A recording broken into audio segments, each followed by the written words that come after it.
So a little bit about Rugby Media. We would describe ourselves as born of media. The original company originated from the BBC in 2002. And I guess on that basis, you can probably trace our history all the way back to the first television broadcasts way back in the earlier in the 20th century. So live events, live sports are very much in our DNA. We provide a number of different television-related services to customers all over the world. So we provide studio production, post-production, access services, metadata services, media services, all the way through to play-out, OTT and global channel acquisition and distribution. We've got operations in Europe, the UAE, Australia and the USA. And we're very privileged to be able to provide services to our customers such as the BBC, BT Sport, Channel 4, ESPN, Canal+. So we've got quite a lot of experience in live sports. And what are some of the sports highlights for Rugby in 2021 so far? I guess for us and our customers, live sports and the broadcast of them returned post the first COVID lockdown. So we have been pretty busy since then. I'd say there's a couple of highlights. I mean, obviously, even if you're not an England fan or an Italian fan, the return of the big international football event, Euro 2020, has been a major highlight for us. In terms of the services we were providing there, we did a little bit of pre-event work in terms of post-production work for some of our customers and helping them with their creative campaigns. And then we were acquiring and distributing all of the matches in HD and 4K HDR from our global MCR in Hilversum. And we were also playing out the matches in France, the UK, Sweden and Finland. So a pretty busy time.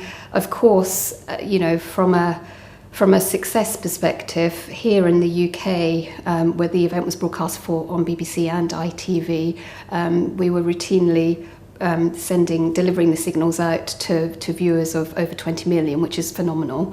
But of course, that was peaked by the final, which was one of our largest UK television audiences in history of just shy of 31 million. A second highlight for us has been our involvement with Extreme E. So Extreme E is the new electric off-road car racing, which has launched this year with inclusion and sustainability right at its core. That travels all the way through to the fact that there's no spectators at the event, which then of course makes the televised broadcast of it all the more important. So we're really proud to be working with Extreme E. We're picking up and distributing the satellites and also the digital feeds, as well as encoding and passing the event out to social media platforms and embedding it in our player, which is on the Extreme E website.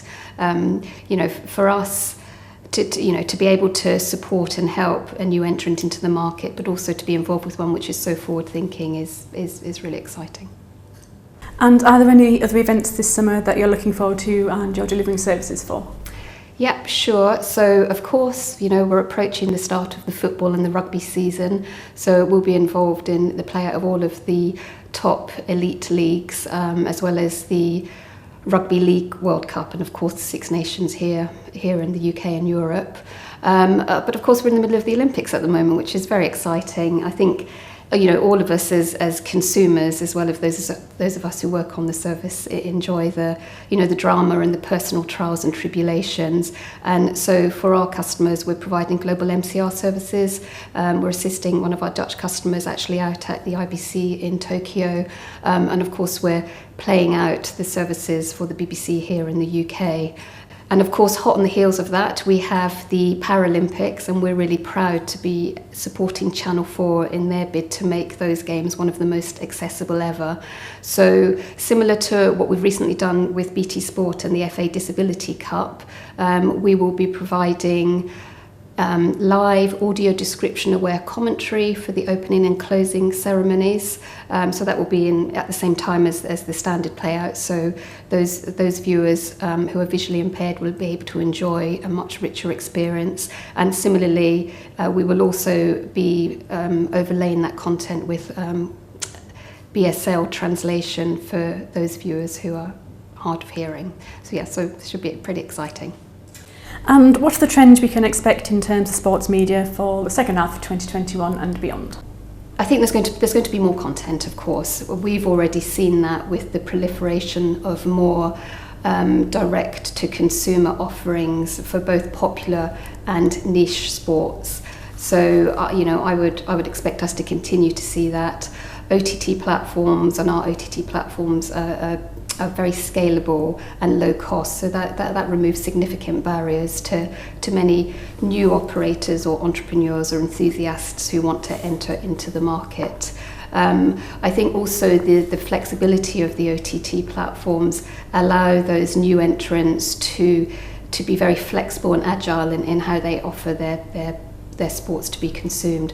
Of course, there's different monetization options, there's detailed data analytics, so all of that is available to add and remove at any time, which is really important for the new entrants in order to grow their viewership and make their channels a success.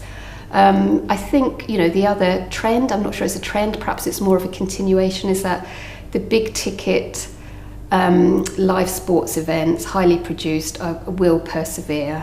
They're hugely popular. We can see that from the fact that the viewing figures have remained and continued throughout, all of these years of linear dying, etc.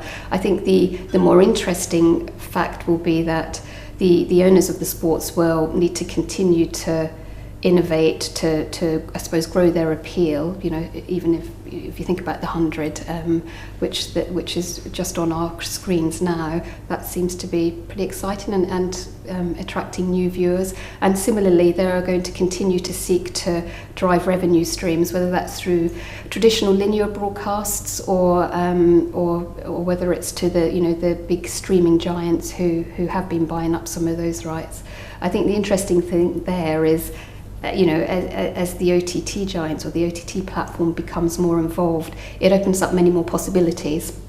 So whether that's personalization for the viewer, or using technology to really reduce the latency, I think the use of OTT will allow changes in how we are able to consume and personalise our content. So, for example, I might want to be able to choose the commentator I prefer and not the one I don't like. Or equally, there's different accessibility options which we're going to be providing for the opening and closing ceremonies for Channel 4. Those could be options which the viewer can turn on or off on an OTT platform rather than a separate television channel.